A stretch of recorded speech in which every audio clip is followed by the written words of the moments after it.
My name is Avery Collins. I'm 33 years old, and I've always believed something very simple. If someone tells you what they want, you believe them the first time. I don't chase people. I don't interrogate vague feelings. I don't beg for reassurance that should be freely given. If you say you need space, I step back. If you say you're done, I accept it. That mindset made me successful as a software consultant. It rewarded clarity, decisiveness, and trust in words over intentions. It's also the exact reason my relationship with Andrew Reyes ended in a single sentence. Andrew and I were together for 2 years and 4 months. We met at a mutual friend's wedding. Him in a tailored suit as a groomsman, me balancing champagne flutes as a bridesmaid, both of us laughing about how predictable it all felt. He was 30, worked in brand partnerships, charismatic in a quiet way, the kind of man people trusted almost immediately. For the first year, we were solid. Trips, long dinners, conversations that drifted into the future without fear. Once tipsy on red wine in a small bistro, we even wandered into a jewelry store just to look. It felt easy then, natural. But around month 18, something shifted. He started pulling away in ways that were subtle enough to deny but consistent enough to feel. More nights out, shorter replies, his phone angled away from me on the couch, new workout routines that somehow didn't include me.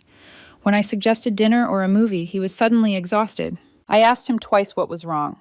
Both times he smiled like I was imagining things, said I was reading too much into it, said he just needed independence, said I was being clingy. So I adjusted. I gave him room. I told myself love didn't mean possession. 3 weeks ago, I flew to Denver for a 4-day client presentation, a major account, months in the making. Andrew knew how important it was. He drove me to the airport, kissed my cheek, told me to crush it. Tuesday night, alone in my hotel room reviewing slides, my phone buzzed. Andrew, hey, I think I need some space. That was it. No explanation, no call, no, we'll talk later. Just that neat clinical sentence like canceling a subscription. I stared at it for a full minute. Then I typed back. Okay, got it. I wasn't being dramatic. I wasn't trying to teach a lesson. I meant it. Because in my experience, when someone asks for space while you're out of town, they're asking for permission to do something they don't want witnessed. I couldn't sleep that night. All the small things replayed themselves with cruel clarity. The late replies, the constant mentions of Lena, the friend whose opinions had suddenly started outweighing mine. At 2:07 a.m., I opened Facebook. Our status still said, in a relationship with Andrew Reyes. I changed it to single. Confirmed. Closed the app. And for the first time in days, I slept. Wednesday morning, I delivered the presentation of my life. I stood in front of 12 executives in a glass conference room. Denver's sunlight bouncing off steel and confidence I barely felt, and walked them through months of strategy like nothing in my personal life was unraveling. When the meeting ended, the client shook my hand and told me they were moving forward. The commission alone would have paid for a wedding we'd once talked about. I smiled, I nodded, I thanked them. And then I went back to my hotel room and sat on the edge of the bed for a long time, staring at my phone. Nothing from Andrew. No, what did you mean by that? No, can we talk? No panic, no confusion. That silence told me everything I needed to know. That evening, my team dragged me out to celebrate. Steakhouse, red wine, laughter. I went through the motions, my mind still cataloging the last few months like evidence I'd refused to admit mattered. Thursday afternoon, my phone detonated. 17 missed calls, 43 text messages, 8 voicemails. The first text came in at 11:52 p.m. the night before. Andrew, what the hell, Avery? Then, are you seriously doing this while I'm out with friends? This is so immature. Everyone is asking me what happened. You embarrassed me. Call me, now. I was in a cab to the airport when I finally listened to the first voicemail. He was crying not the quiet kind, the angry kind, words tumbling over each other. You made me look like an idiot. Everyone saw it. We were at Lena's party and someone opened Facebook and there it was. Your face, that status. People started asking questions. You couldn't wait 3 days. You couldn't talk to me like an adult. I deleted it halfway through, deleted the rest without listening. Then I sent one text. You asked for space. I'm giving it to you permanently. His reply came instantly. That's not what I meant, and you know it. I stared at the screen. Then what did you mean? 3 dots appeared, disappeared, appeared again. Nothing. I landed back in Seattle Friday evening. By then, the messages had evolved, anger turning into desperation, desperation into guilt. You're throwing away 2 years over nothing. I can't believe you're this cold. Fine, if this is what you want, then screw you. 2 hours later, I didn't mean that. I'm just hurt. I didn't respond. Saturday morning, I went to the gym. When I got back, my friend Maya texted me, Avery, Andrew is posting some wild stuff on Instagram. Are you okay? I deleted Instagram months ago, but when we met for coffee, she handed me her phone. His story was a parade of implication. Quotes about betrayal. A photo of him crying captioned, "When you realize someone never really loved you." A boomerang of wine glasses clinking healing era. The comments were predictable. You deserve better. Her loss. We never liked her anyway. Maya watched my face as I scrolled. You want to tell me what actually happened? I showed her the text. She went quiet. He sent that while you were working, and now he's playing victim. Apparently I was supposed to read his mind. Apparently space came with invisible terms and conditions. We sat there in silence until Maya spoke again. You know, Lena's been single for a while, right? Something cold settled in my chest. I think she said carefully he wanted freedom without consequences. That night back in my apartment, I changed every password. Netflix, Hulu, HBO, everything he still had access to. Petty maybe. Necessary absolutely. Monday morning, he texted. Did you seriously change all the passwords? I replied, you wanted space. That includes my accounts. You're being ridiculous. I'm being single. I never said I wanted to break up. You said you needed space. If you wanted something else, you should have said it. Then came the message that confirmed everything. I was confused. Lena kept saying I shouldn't be tied down so young, that I should explore. There it was. Not confusion. Influence. I muted the conversation. And that's when he stopped being confused and started being afraid. Tuesday evening, my phone rang from an unknown number. I almost ignored it. Almost.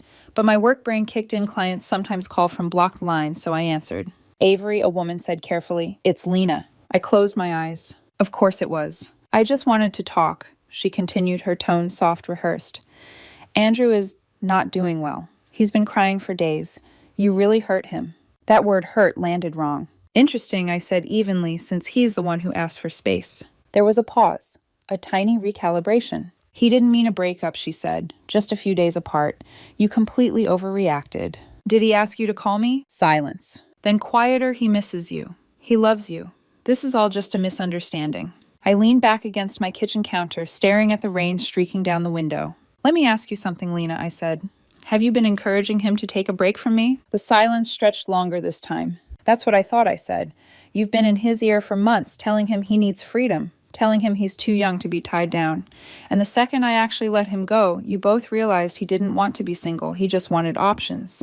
That's not, she started. Thanks for the call. I hung up. Wednesday afternoon, my doorbell rang. Once, twice, then again. I was in the middle of a video call with a client camera on. Smile fixed. I muted myself and checked the door camera. Andrew, standing there with his hands shoved into his jacket pockets, eyes, red shoulders slumped like he'd rehearsed, looking devastated. I didn't answer. He rang 7 more times. Then my phone lit up. I know you're home. Your car's here. Please, just 5 minutes. I finished the call. Walked to the door.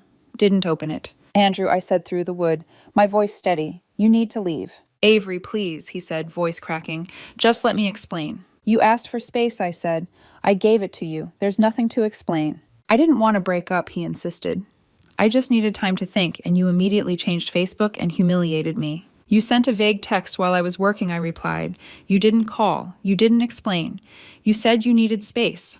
What exactly was I supposed to think? You were supposed to ask what I meant. Or I said you could have said what you meant instead of playing games. I wasn't playing games. Then what were you doing, Andrew, I asked. Because from where I'm standing, it looks like you wanted to see what else was out there while keeping me on standby. Silence. Then quietly, that's not fair. You're right, I said. What's not fair is asking someone for space while they're out of town working. What's not fair is painting me as the villain because I took you at your word. I was confused, he whispered.